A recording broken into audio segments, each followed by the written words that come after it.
사람들은 모두 은퇴 후에 자신의 삶을 고민합니다. 좋은 투자를 통해 은퇴 준비를 잘 해야 노후를 편안하게 보낼 수 있다고 믿기 때문입니다. 월스트리트 저널에 따르면 2019년 6월 세계적인 투자자 워렌 버핏과 점심 식사를 하는 억션을 진행했는데 450만 달러의 낙찰이 되었다고 합니다. 누군가가 그런 엄청난 돈을 투자해서 버핏을 만나고 싶었던 이유는 그를 통해 투자에 대한 지혜와 정보를 들을 수 있을 것이라는 기대가 있어서이고, 동시에 그만한 가치가 있다고 믿었기 때문일 것입니다. 누가복음 12장에 등장하는 한 남자 역시 미래를 위해 과감한 투자를 했던 사람 중에 하나입니다. 그의 농사는 매우 성공적이었고, 그래서 그가 가진 창고로는 넘쳐나는 곡물을 보관할 수 없었습니다. 그래서 스스로 앞으로 쭉 먹고 살 수 있는 곡물이 충분하군. 자, 이제 먹고 놀고 행복하게 지내야지. 라고 생각하며 완벽한 은퇴 준비를 했습니다. 그런데 그때 하나님께서 나타나셔서 너는 참 바보로구나.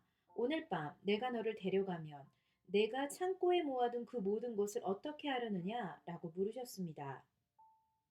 미래에 대한 설계와 준비를 잘한 이 사람을 보고 하나님은 바보라고 말씀하셨습니다. 참 아이러니합니다. 하나님께서는 왜 그를 보고 바보라고 하셨을까요? 이는 그가 지능이 부족해서가 아니라 그의 시간과 에너지와 부를 잘못된 곳에 투자한 것에 대한 언급이셨습니다.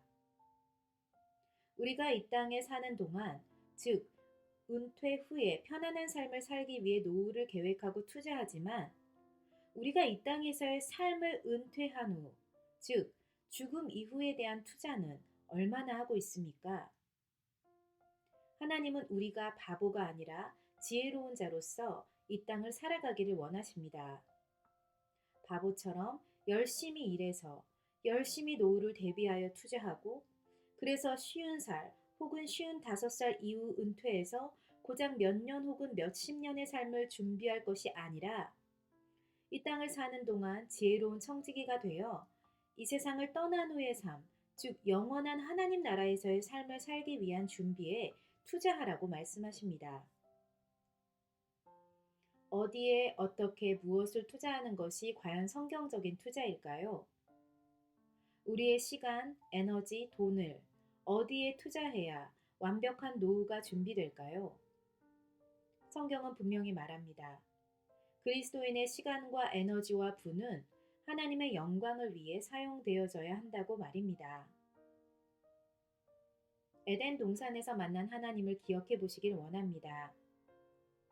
하나님은 동산에 있는 수천 그루의 나무와 그 열매를 먹으라고 하셨지만 단 하나의 나무, 즉 선악과만은 먹지 말라고 하셨습니다.